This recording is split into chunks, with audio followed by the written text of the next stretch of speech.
informasi dan inspirasi.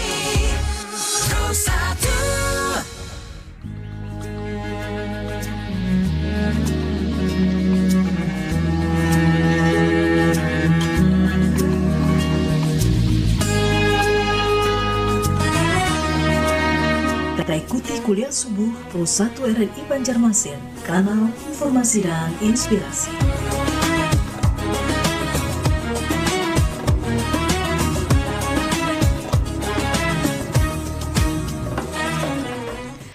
Assalamualaikum warahmatullahi wabarakatuh.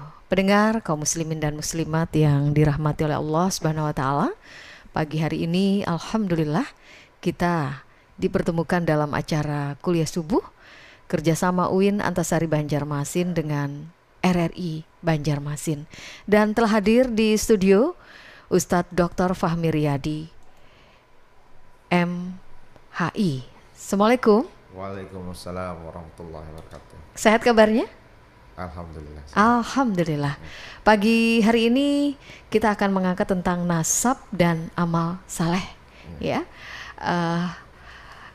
Silahkan Ustadz untuk menyampaikan tema kita pagi hari ini, dan seperti biasa kami mengajak pendengar nantinya untuk sharing mengenai nasab dan amal saleh itu seperti apa sih dalam fikih Islam begitu ya.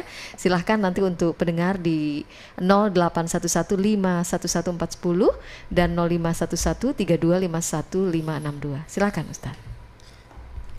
Baik, terima kasih.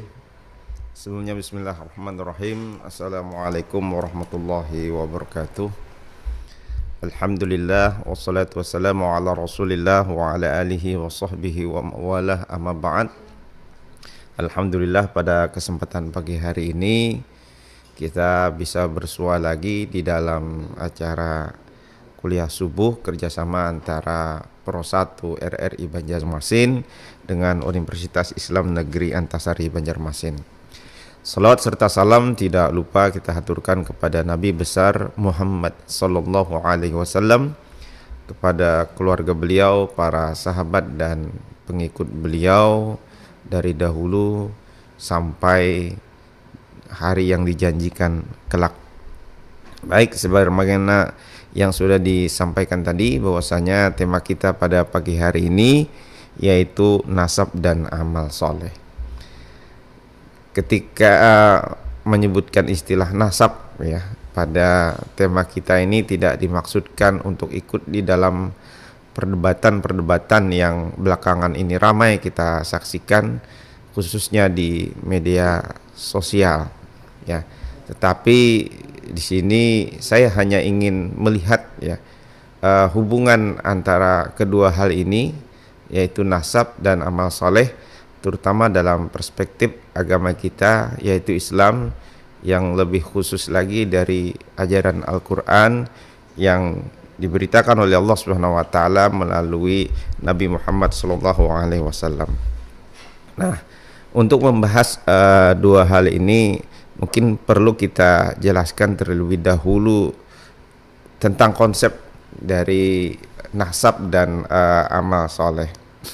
Nah, kalau kita membuka misalnya di dalam peristilahan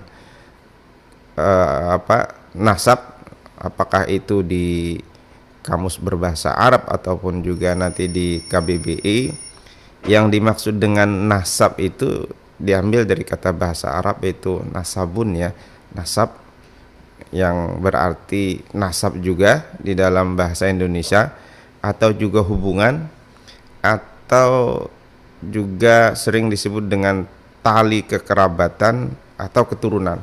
Ini yang paling umum, nasab ini disebut dengan keturunan. Maka ada istilah dzurriyyat, itu mungkin kaitannya dengan nasab. Nah, tentu saja di dalam agama Islam nasab ini memiliki peranan penting ya, terutama khususnya di dalam budaya Arab yang patriarki, di mana nasab itu sendiri menggambarkan asal usul seseorang lah, asal usul keluarga, identitasnya ya. Apakah identitas itu terkait dengan etnisnya, kebangsaannya, atau kelas sosialnya, ataupun juga keagamaannya, atau juga hubungan kekerabatan seseorang. Nah, karena itu di dalam Islam ya, di dalam Islam nasab ini memiliki fungsi ya, fungsi yang penting, terutama misalnya yang pertama, mungkin kalau kita nanti membaca nasab ini biasanya dapat menentukan atau mengetahui identitas dan status sosial seseorang. Ya, tadi terkait tentang identitas mungkin bisa kita kaitkan dengan etnis kah, nasionalismenya kah, atau kelas sosial kah.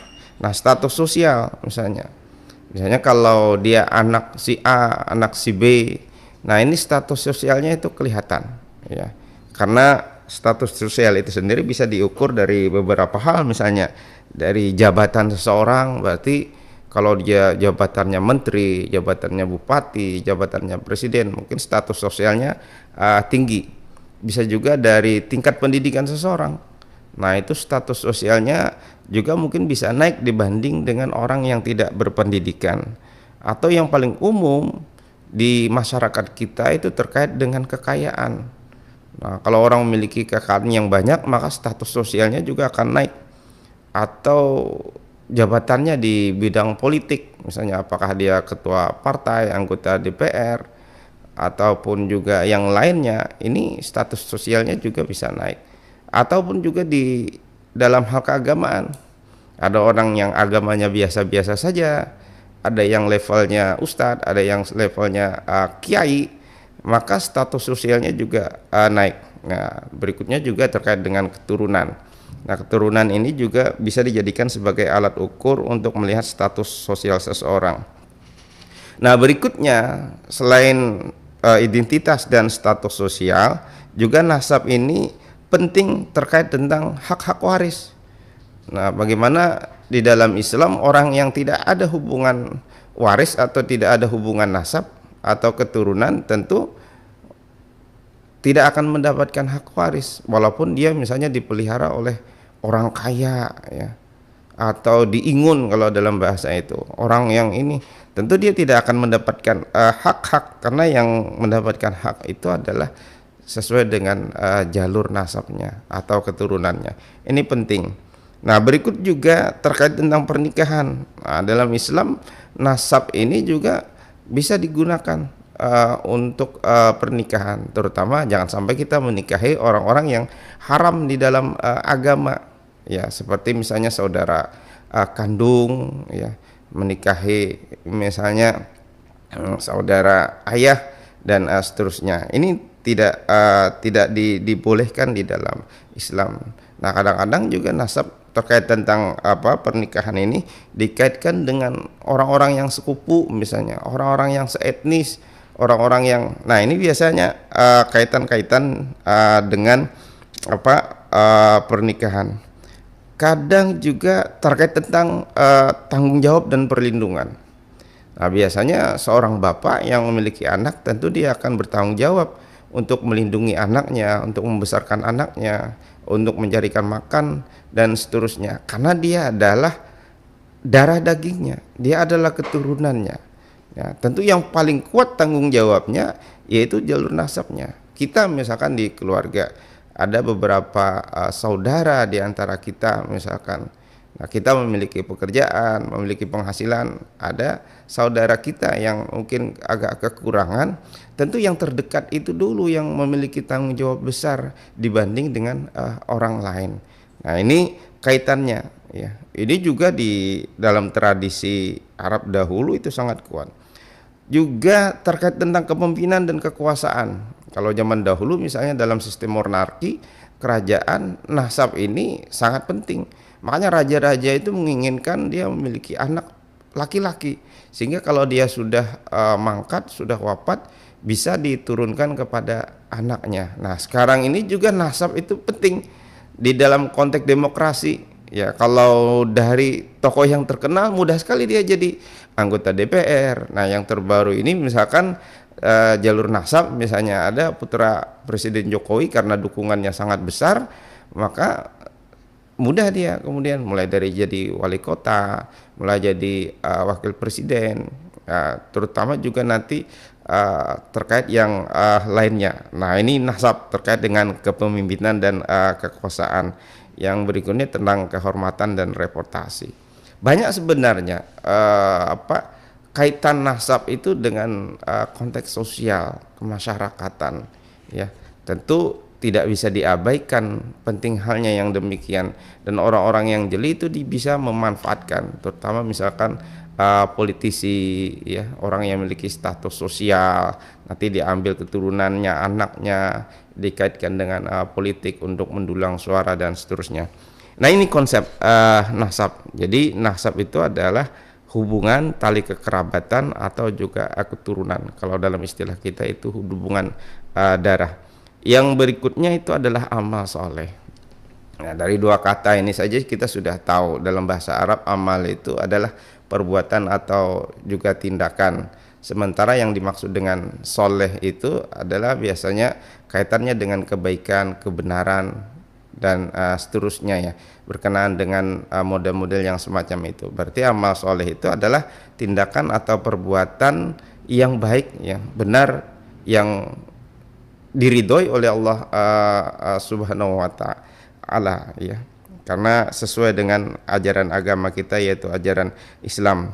Nah, biasanya amal soleh ini itu dikaitkan dengan keimanan. Nah, maka tidak bisa dilepaskan. Orang yang beramal tetapi tidak ada keimanan di dalamnya, maka akan sia-sia. Ini di dalam Islam, ya. Maka yang paling penting itu iman dahulu, berikut amal soleh. Tetapi iman saja tidak cukup, tanpa adanya amal soleh. Oleh karena itu, iman itu, ya, harus betul-betul tercermin atau harus betul-betul tergambar di dalam suatu perbuatan, yaitu perbuatan yang dikenal dengan amal soleh. Nah, keduanya ini saling melengkapi di dalam Islam, sehingga kita sering mengenal dengan istilah takwa. Imannya bagus, amal solehnya bagus, maka dia disebut dengan ketakwaan. Nah, amal soleh ini banyak di dalam Islam, bisa kaitannya dengan ibadah seperti puasa, sholat, ya, naik haji dan seterusnya, itu bagian dari amal soleh juga. Atau juga seperti berbuat baik kepada sesama manusia, menjaga hubungan yang baik dengan lingkungan, ya, dengan alam, ya, dan yang lain-lain. Yang penting apa yang kita lakukan itu memiliki nilai kebaikan yang sesuai dengan ajaran-ajaran Islam. Nah, ini dua konsep yang sebenarnya memiliki hubungan, ya, ada hubungan. Nanti kita lihat melalui ayat Al-Qur'an. Nah, sebagaimana yang sudah kita jelaskan, ya, bagaimana nasab itu memiliki nilai tersendiri secara sosial, seperti menentukan status sosial seseorang, juga kehormatan dan reputasinya. Nah, bagaimana kita melihat misalnya hubungan antara keduanya ini? Apakah dia nasab ini nanti berpengaruh kepada kemuliaan seseorang, ya, sebagaimana kita lihat di dalam relasinya, ya, atau di dalam kaitannya dengan pentingnya kaitan sosialnya, ya. Apakah juga nanti di pandangan Allah Subhanahu wa taala hanya cukup dengan nasab saja kita sudah kemudian menjadi mulia, ya, di hadapan Allah Subhanahu wa taala.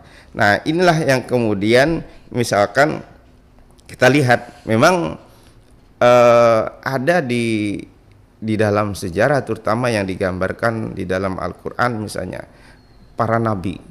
Kita tahu misalkan contohnya itu adalah Nabi Yusuf alaihissalam.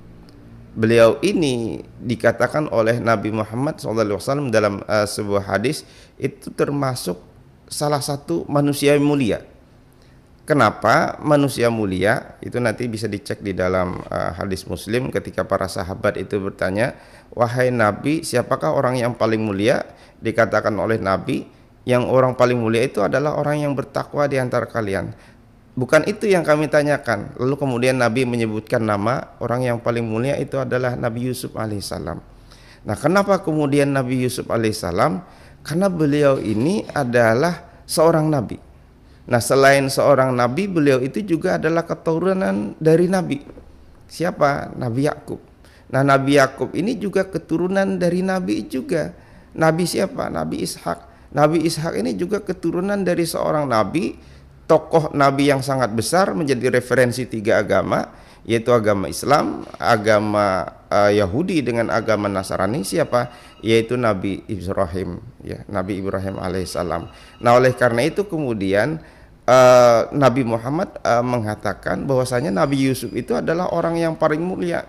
Nah, tentu saja disebutkan oleh Nabi bukan karena beliau keturunan Nabi dari jalur-jalur Nabi itu saja, tapi karena beliau itu adalah orang yang bertakwa kepada Allah Subhanahu wa taala.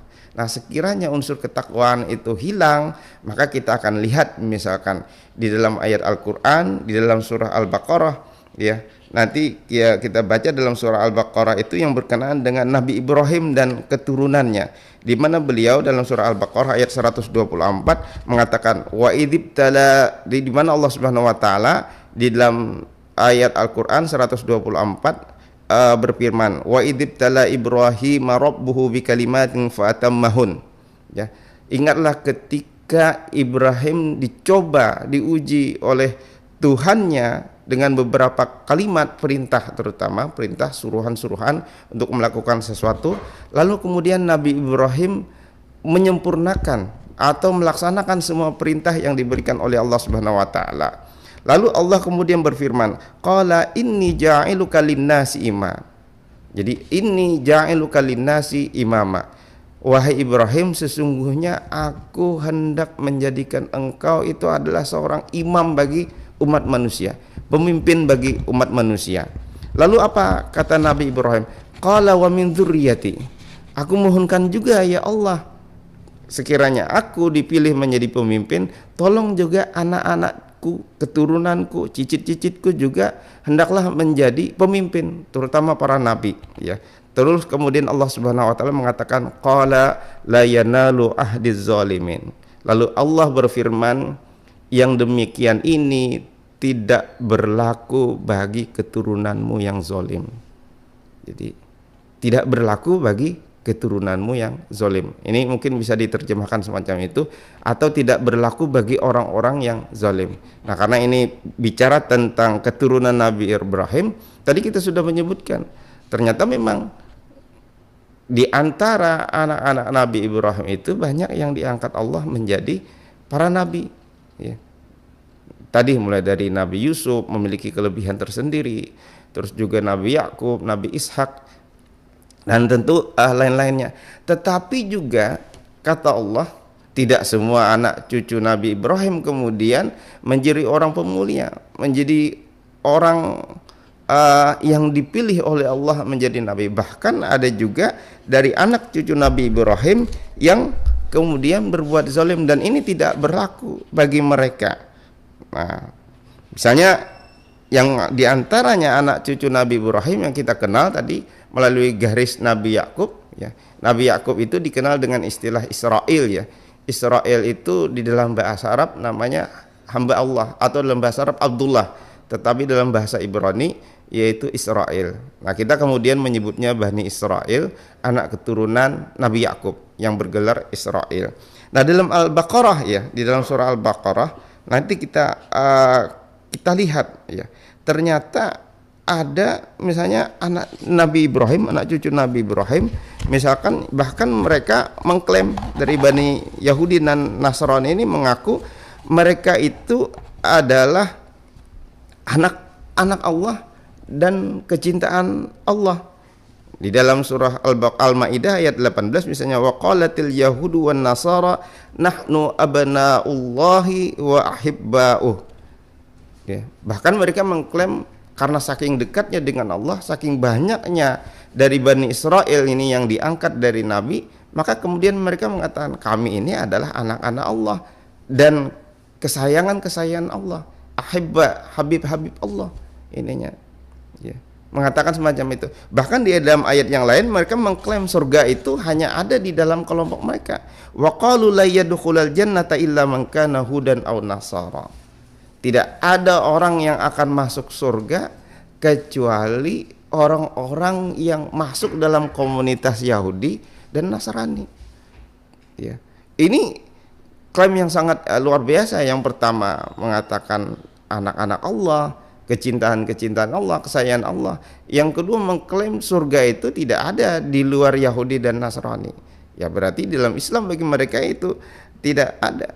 Tetapi kemudian kenapa Allah mengadab mereka? Kenapa kemudian Allah menyiksa mereka? Di dalam beberapa sejarah itu terlihat bagaimana Allah kemudian mengadab. Di dalam surah Al-Baqarah itu ada juga. Bahkan misalkan Allah mengutuk mereka karena mereka berbuat hal-hal yang tidak baik. Dalam surah Al-Baqarah ayat 65, walaqad alimtumul ladzina tadaw minkum fis sabti faqulna lahum kunu qiradatan khasiin. Kalian sudah tahu ya orang-orang yang melampaui batas di hari Sabtu. Lalu kami perintahkan, kami firmankan kepada mereka, kunu qiradatan khasiin. Jadilah kalian kera-kera yang hina, kera-kera yang hina. Bahkan juga dari keturunan misalkan contoh misalnya Nabi Nuh alaihissalam yang di dalam ayat Al-Quran misalnya saya menyebutkan juga dalam surah Hud ayat 45-46 ketika terjadi banjir besar dan putranya itu Kan'an berlari naik ke atas bukit yang tinggi, lalu Nabi Nuh kemudian memohon kepada Allah, wa nada Nuhu rabbahu faqala rabbi inna ibni min ahli wa inna wa'dakal haq wa anta ahkamul hakim. Ya Allah, dalam bahasa kita itu selamatkanlah anakku karena anakku itu adalah termasuk dari keluargaku dan janjimu itu adalah benar dan engkau adalah seadil-adilnya hakim yang seadil-adilnya. Apa jawab Allah kepada Nabi Nuh? Qala ya Nuh innahu laisa min ahlik. Wahai Nuh, dia itu tidak termasuk dari keluargamu yang aku selamatkan. Ya, innahu amalun ghairu saleh. Karena dia berbuat yang tidak baik. Amalun ghairu saleh, tadi kita bicara tentang amal saleh, dan apa yang diperbuat oleh anak Nabi Nuh itu dia amalun ghairu saleh. Perbuatannya tidak bagus. Fala tas'alni ma laisa laka bihi ilmun. Kamu jangan lagi memohon kepada aku yang kamu tidak tahu tentang hakikat segala sesuatu, dan aku yang tahu, kata Allah, inni a'izuka an takuna minal jahilin. Aku memberikankan kamu jangan sampai kamu menjadi orang yang bodoh, kata Allah Subhanahu wa taala. Karena dia tetap memohon agar anaknya diselamatkan. Ya walau bagaimana tentu kita terhadap garis keturunan kita kan meminta itu juga. Tapi Allah memutuskan karena dia amal ghairu sholeh, maka dia kemudian ditenggelamkan oleh Allah. Nah, dari ayat Al-Quran dalam surah Al-Baqarah itu yang kita sebutkan wa idibtala Ibrahim 124 itu kita melihat bahwasanya ternyata ya di sini Allah kemudian memberikan ajaran bahwasanya penghargaan yang diberikan Allah kepada seseorang, apakah dia itu menjadi nabi, apakah itu menjadi pemimpin atau menjadi orang mulia, itu ditentukan oleh amalnya, ya, ditentukan oleh amal baiknya, ya, bukan ditentukan oleh nasabnya, ya. Walaupun dia nasab orang baik, nasab Nabi seperti anak Nabi Nuh, keturunan Nabi Ibrahim, ya, walaupun banyak yang diangkat menjadi nabi, tetapi karena perilakunya tidak baik itu diazab juga oleh Allah. Bahkan di dalam surat yang kita sebutkan tadi, misalnya ketika mereka mengklaim bahwasanya mereka itu ada anak Allah, kesayangan Allah, lalu apa kata Allah? Qul falima yu'adzibukum bidzunubikum. Lantas kenapa kalian diadab karena kalian berbuat dosa? Nah, ini jawaban yang sangat keras. Walaupun dia mengklaim itu anak ininya dan ini terus. Nah, ini ke Bani Israel. Nah, ini di dalam ajaran Islam ternyata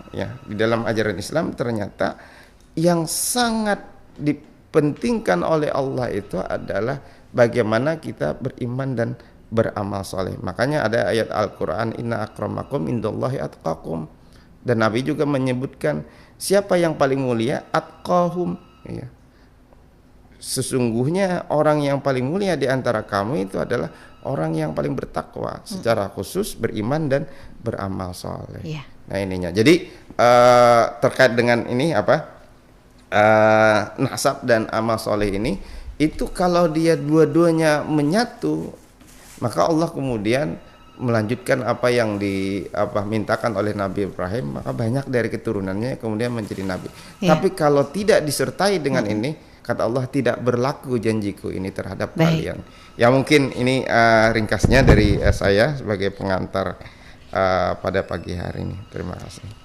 Terima kasih Ustadz Fahmi Riyadi. Untuk pendengar dan pemirsa, silahkan Anda bisa sharing dan juga bertanya seputar nasab dan amal saleh. Ternyata tadi sudah terjawab, apakah nasab menentukan nasib? Ini boleh jadi ya. Iya. Tapi amal saleh harus dibarengi. Silahkan pendengar. Assalamualaikum. Assalamualaikum Mbak Oh. Linda, Mbak Niar, Mbak. Mbak Nia. Nggih, Bu Nggih, Bambang. Mbak. Nggih, silakan Nggih, Bu. Assalamualaikum Pak Ustadz. Waalaikumsalam Bu warahmatullahi wabarakatuh. Ulun mohon pencerahan ini Pak Ustadz. Bagaimana kita nang nasab lawan amal soleh itu di apa itu di apa yuk, di ini sudah di kita mengetahui bahwa Allah itu sudah mengetahui nasab dan amal soleh kita itu bagaimana. Ulun mohon pencerahan. Apakah amal soleh dan nasab ini bisa diterima Allah itu kayak apa? Terima kasih. Assalamualaikum Mbak Niar. Waalaikumsalam warahmatullahi wabarakatuh. Terima kasih ya Bu Bambang di Danau Salak. Bagaimana cara kita mengetahui katanya. Di belakang Bu Bambang boleh di 081151140 dan 051132515562. Anda boleh bertanya kepada narasumber kami di acara Kuliah Subuh. Mudah-mudahan sharing dari pendengar ini memberikan edukasi untuk kita semua. Assalamualaikum. Waalaikumsalam warahmatullahi wabarakatuh. Silahkan Bu Hajah Salah. Assalamualaikum warahmatullahi wabarakatuh Pak Ustaz. Waalaikumsalam warahmatullahi wabarakatuh. Nasab dan amal yang saleh. Bilangnya kita amal saleh itu berarti terbaik sudah ya Pak Ustaz. Karena kita dorong tuh anak orang tuh saleh benar gitu. Nah berarti bagus benar amalannya tuh. Itu pulanglah dari orang tuanya yang mendidik gitu. Tapi di sekarang ini Pak Ustaz ada juga orang tua yang ada maharong anak gue. Jadilah kada mengetahuan gitu. Nah sebutnya jauh anak gua babi ini lagi biasa. Jadi anak gua tuh seanunya aja kayak itu. Nah kalau nya nama menuntut ilmu yang salehnya juga anak adanya juga kayak itu Bang. Jadilah istilahnya tuh kan sendirinya kayak itu. Nah bagaimana Ustaz kalau orang tua kada mendoakan jadi ulun kada maharong kayak itu lawan anak. Nah bagaimana kayak itu sekadar orang yang mengasuhnya kadang mamarinanya nama asuhnya. Atas keterangan Pak Ustadz ini terima kasih. Assalamualaikum warahmatullahi wabarakatuh. Waalaikumsalam warahmatullahi wabarakatuh. Terima kasih ya Bu Hajah Salasiah. Boleh ditanggapi Ustadz? Ya baik. Yang pertama dari Ibu Bambang ya. Ya mungkin tadi pertanyaannya terkait tentang mengetahui nasab atau bisa juga nasab dan amal soleh itu bisa diterima, itu bagaimana? Nah, tentang ya apakah ini mungkin pertanyaan mengarah ke mengetahui nasab terlebih dahulu. Nah, tentang mengetahui nasab tentu ada ilmunya tersendiri ya, ada ilmunya tersendiri. Misalnya ada di dalam hadis Nabi itu ada orang yang punya anak ya, tetapi anaknya itu kemudian warna kulitnya berbeda dengan orang tuanya dengan juga dan istri dan orang tuanya ya, punya berbeda warna kulitnya. Dia kemudian mungkin curiga berkenaan dengan hal ini, lalu menanyakan kepada Nabi. Nah, Nabi kemudian mengilustrasikan dengan onta ya, dengan onta. Nah, ternyata di antara anak-anak onta walaupun orang tuanya warna bulunya juga berbeda, itu dia melahirkan warna kulit yang mungkin berbeda.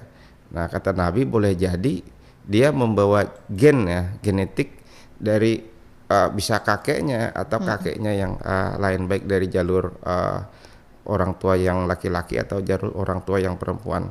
Nah tentu di zaman dahulu juga ada ilmunya untuk menentukan nasab. Nah tapi sekarang ini juga kita tentu turut mempercayai kemajuan teknologi ya, teknologi. Bagaimana kemudian begini saja, kalau kita tidak memiliki kecanggihan teknologi, mungkin darah kita ini saja saya tidak tahu. Darah kita ini ya warnanya merah ya, warnanya merah.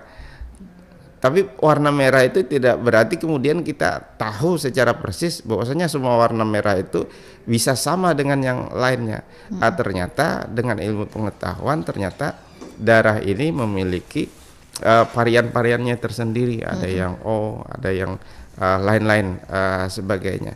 Nah ini teknologi. Maka kemudian dikenallah dengan ilmu genetika misalkan, atau melalui uji DNA. Itu bisa juga untuk menjadi instrumen untuk mengetahui nasab. Yang dulu-dulu itu mungkin sulit dikenali.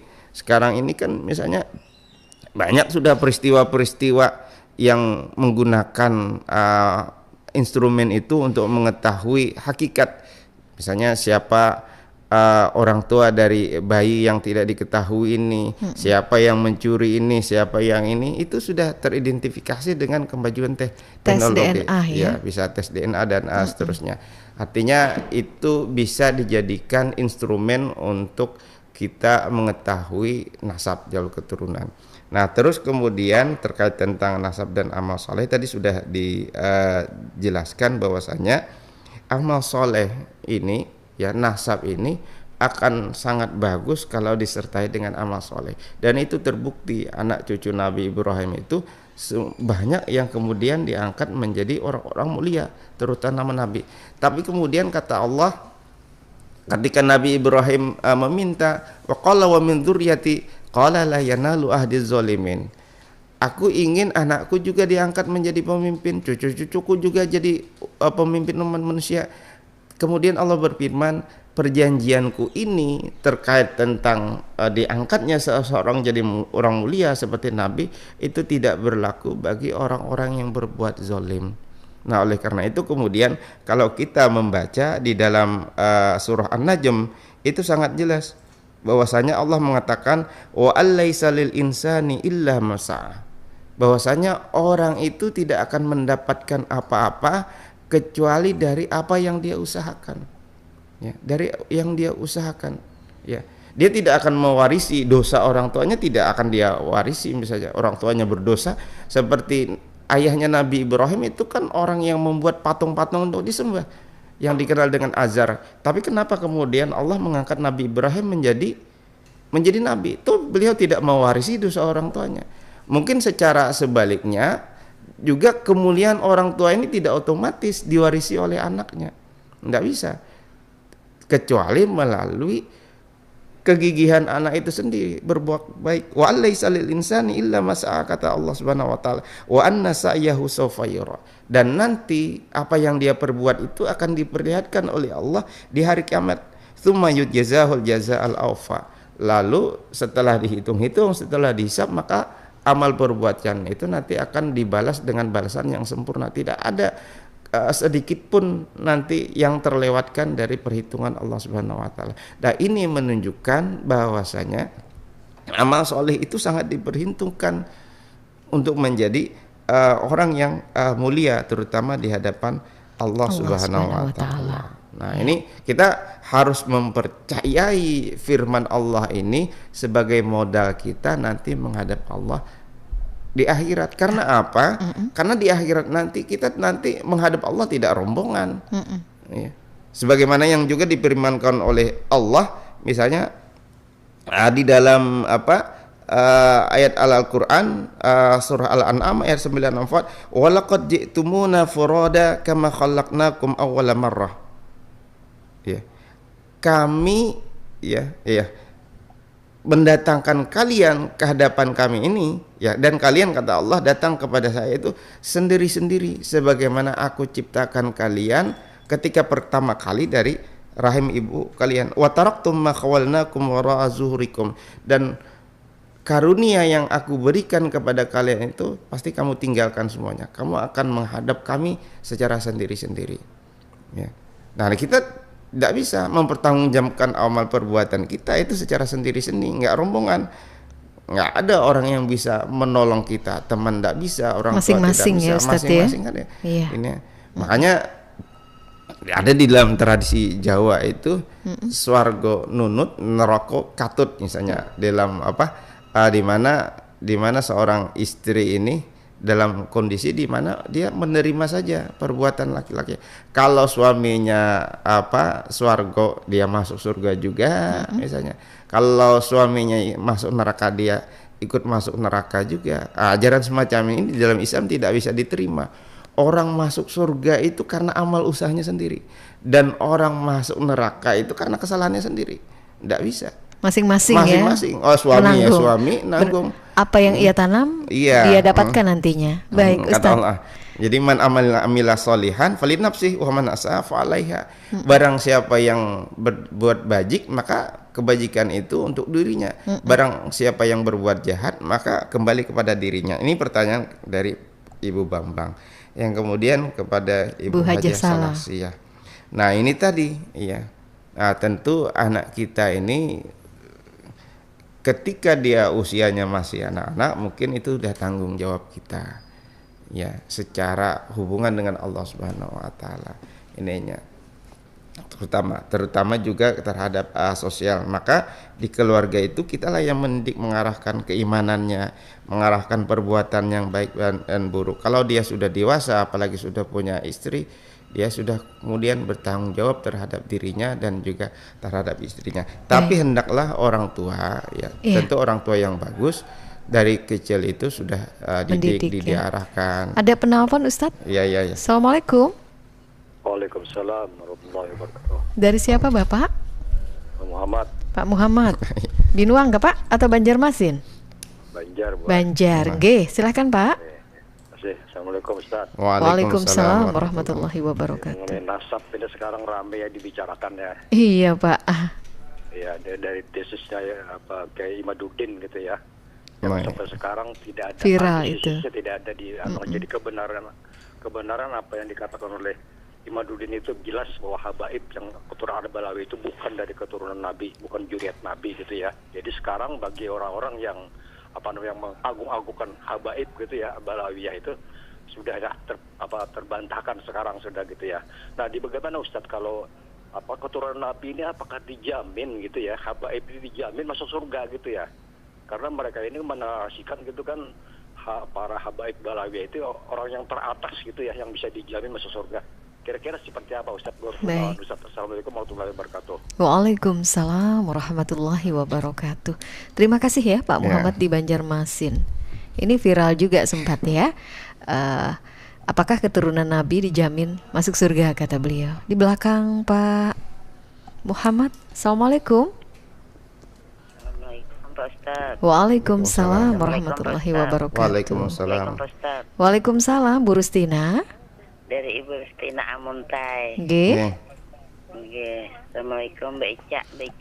Mbak Niar, Bu.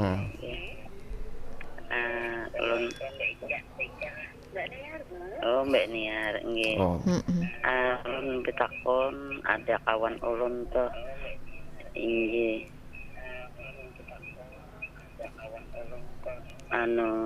Kesalah lawan lakinya itu tadi. Lalu ujar orang supaya matinya kadek kasalah diruqyah, bujurlah, tapi beruqyahnya tuh sampai berapa kali kayak itu. Oh iya. Okay. Supaya matinya atau kisahnya kadek jurang menyambit desa kampung mati jadi hinto jadi kan nyarakinya kawan ulun tuh pemadu. Oh. Pemadu. Jadi kan ada tak salah lawan lakinya berbuat disuruh orang kisahnya lagi ke ditahu disuruh orang nang orang pegunungan tuh menyuruh kisahnya tersalah lawan laki supaya laki kada enu lagi jadi tagewinya itu tadi tagewi tadi lalu ujar orang sini kisahnya berukiah aja nah jadi ulun kita pun bujur lah berukiah tuh hilang nang kisah jadi itu Napa sebelum ini jadi belum make gitu. Enggih, baik.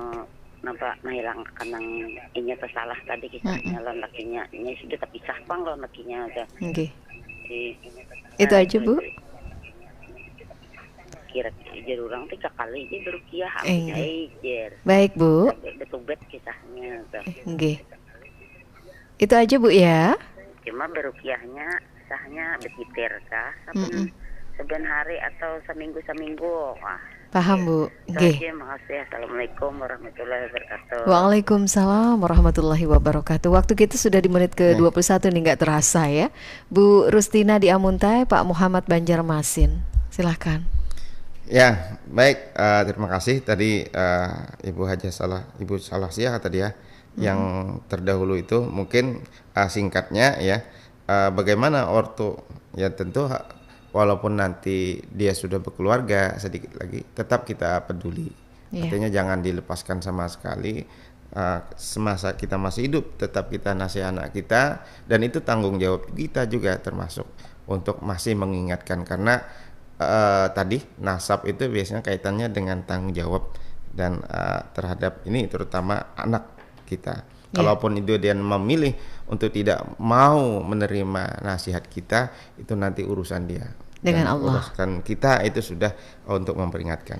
Ya, kemudian ini untuk Ibu Haja Salahsiah ya. Tadi. Terus Pak Muhammad, nah ini nasab. Saya mungkin tidak terlalu jauh untuk bicara tentang terputus atau tidaknya nasab, karena tentu memerlukan kajian yang mendalam, memerlukan bukti-bukti pendukung yang kuat ya, sampai memutuskan apakah itu terputus atau tidak.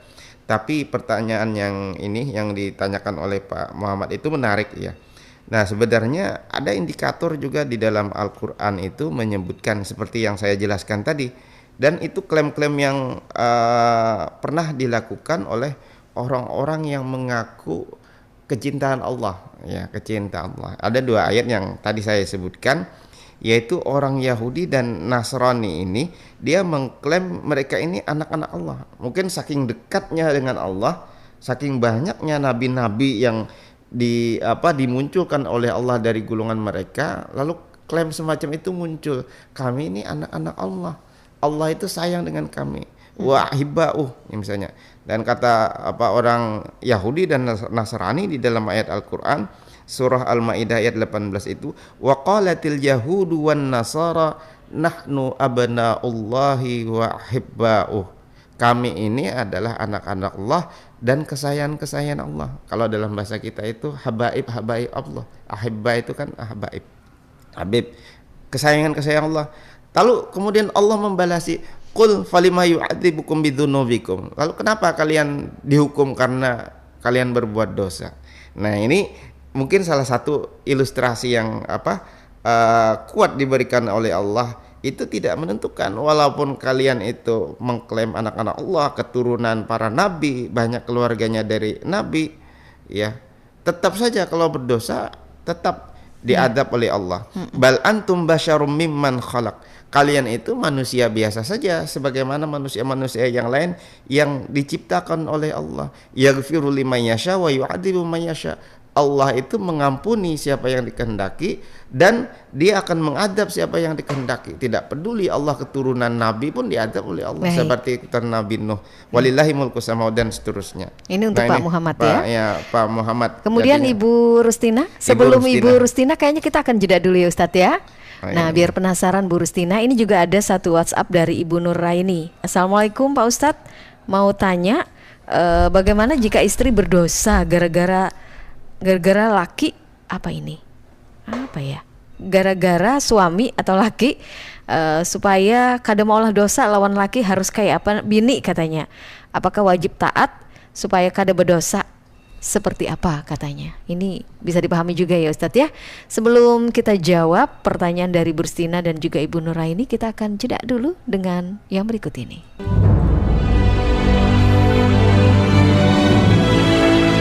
Bukan nasihat yang tak kuterima, namun caramu menasehati yang kadang menggoreskan luka. Imam Asy-Syafi'i berkata, berilah nasihat kepadaku ketika kau sendiri, jauhilah memberikan nasihat di tengah-tengah keramaian. Sesungguhnya nasihat di tengah-tengah manusia itu termasuk sesuatu pelecehan yang aku tidak suka mendengarnya. Jika engkau menyelisihi dan menolak saranku, maka janganlah engkau marah jika kata-katamu tidak aku turuti.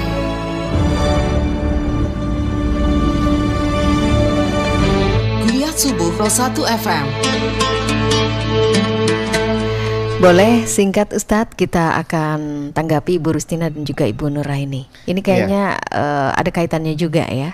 Ada dua ini. Sama kesimpulannya sekaligus ya. Ya baik. Nah tentu saja terkait tentang dosa seorang istri terhadap suami. Mungkin itu akuan dari sang istri dia berbuat dosa. Kita tidak tahu jenis dosanya itu bagaimana. Tapi yang jelas kalau seseorang itu berdosa terhadap orang lain, berarti dia memiliki dosa sosial. Maka otomatis agar dosanya itu bisa dimaafkan oleh Allah Subhanahu wa taala, maka dia harus meminta maaf terhadap orang yang dia berbuat dosa terhadapnya. Tetapi kalau dosanya itu kepada Allah Subhanahu wa taala, maka kita memohon ampun kepada Allah melalui bertobat.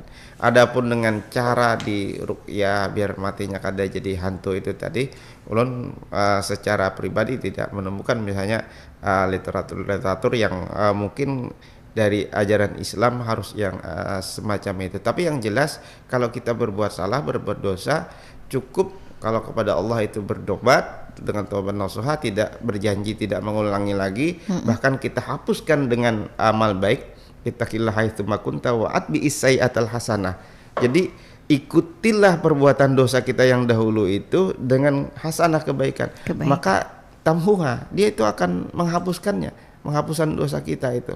Nah, kalau kita berdosa kepada orang lain, misalnya berbuat salah mohon maaf kepada orang itu, minta ridho, minta rela, sehingga kita tidak ada lagi ganjalan dari orang itu. Masalah dia kemudian setelah memaafkan kita masih ada ini, tetapi yang jelas kita sudah minta halal, minta ridho kepada orang itu karena kita sudah berbuat salah. Dan itu yang diajarkan oleh agama kepada kita. Baik, untuk Ibu Nuraini tadi. Ibu Nuraini, bagaimana agar kita tidak berdosa karena kelakuan suami ya, berdosa gara-gara suami.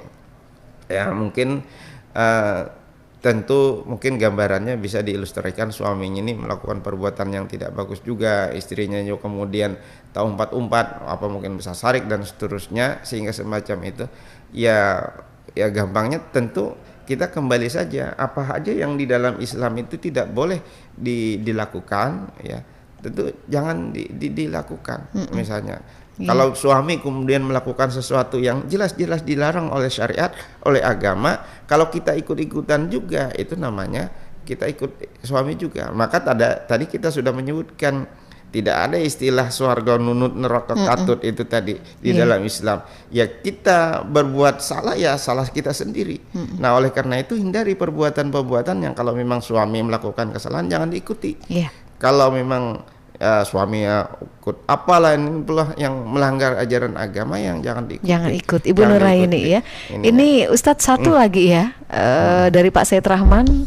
Beliau bergabung. Assalamualaikum warahmatullahi wabarakatuh. Mohon pencerahan Ustadz tentang anaknya Rasulullah, Fatimah, dan dua anaknya Hasan dan Husain serta lainnya sampai banyaknya Habib sekarang. Nah, terima kasih kata beliau. Silakan Ustadz, mungkin singkat aja ya.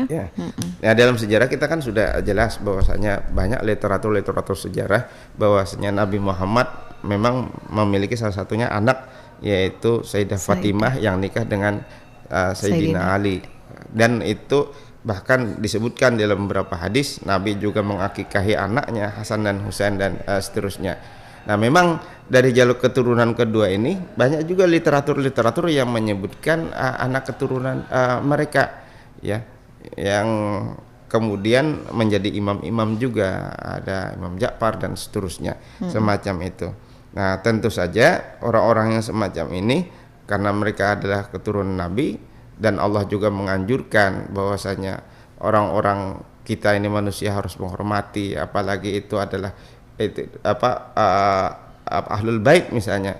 Allah itu dalam Al-Quran, saya agak lupa ayatnya, itu bagaimana tata krama terhadap ahlul bait itu memang dianjurkan. Kalau bicara dengan istri-istri Nabi itu tidak boleh berhadap-hadapan, harus di balik tirai. Kalau bertamu ke rumah Nabi itu jangan lama-lama. Kalau orang disuruhkan oleh makan saja, tapi kamu cepat pulang kata Allah. Karena itu Nabi biasanya segan untuk menyuruh kamu pulang. Oleh karena Allah tidak segan-segan untuk menyuruh kamu pulang. Karena Nabi kan kadang mungkin sangat susah untuk membuat orang hati bersedih, tapi beliau tidak ingin lama-lama juga menerima semacam itu. Ini ada etika-etikanya. Oleh karena itu memang ada etika-etika juga terhadap keturunan yang semacam ini. Ini mungkin nanti bagian kedua boleh lah, masih belum tuntas ya. Bahkan ini Pak Said Rahman katanya rasa kada masuk akal banyak banar yang mengaku Habib Jarsidin. Iya, itu ulun tidak masuk terlalu jauh terhadap ilmu yang semacam itu. Tapi yang jelas itu ada jadi kesimpulannya ya, kesimpulan atau ada pertanyaan lagi nih? Iya, silahkan kesimpulannya singkat aja ya Ustaz. Jadi terkait dengan dua hal ini, sebagaimana yang sudah kita paparkan dari beberapa petikan ayat Al-Quran berkenaan dengan Nabi Ibrahim, terus juga bagaimana Allah menekankan di dalam suhuf Nabi Ibrahim dan suhuf Nabi Musa, pentingnya amal usaha yang soleh itu tadi, bahwasanya kalau di dalam istilah istilah ungkapan itu al-i'tibaru fil jahiliyati bil ansabi wal i'tibaru fil Islam bil a'mal.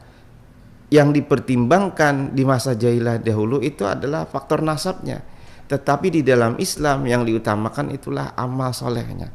Nah, oleh karena itu ini mungkin sebagai penutup kita sebagai umat Islam harus mempercayai, karena ini ajaran Islam, ajaran dibawa oleh Nabi Muhammad, maka kita menamakan untuk beramal soleh untuk keselamatan kita nanti di akhirat. Jangan terlalu mempertimbangkan urusan-urusan yang kita klaim-klaim yang semacam itu. Orang yang baik itu nanti hisabnya juga akan mendapatkan kebaikan. Mungkin ini saja dari saya. Baik. Nah, terima kasih. Terima kasih Ustadz. Ini alhamdulillah kita dapat pencerahan dari Ustadz mengenai nasab dan juga amal saleh. Apa yang kita tanam itu yang bakalan kita tuai. Dan masuk surga juga masing-masing sesuai amal ya Ustadz ya. Terima kasih juga untuk semua pendengar yang bergabung di acara Kuliah Subuh bersama dengan UIN Antasari Banjarmasin. Akhirnya seluruh kerabat kerja yang bertugas kami mengucapkan wassalamualaikum warahmatullahi wabarakatuh. Waalaikumsalam warahmatullahi wabarakatuh.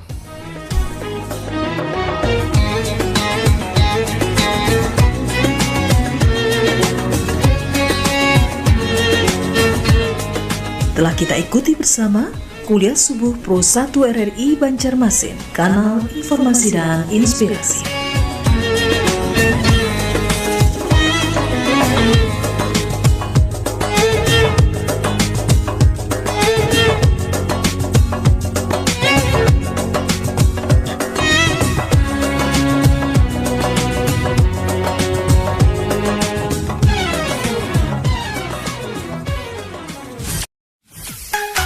Kanal informasi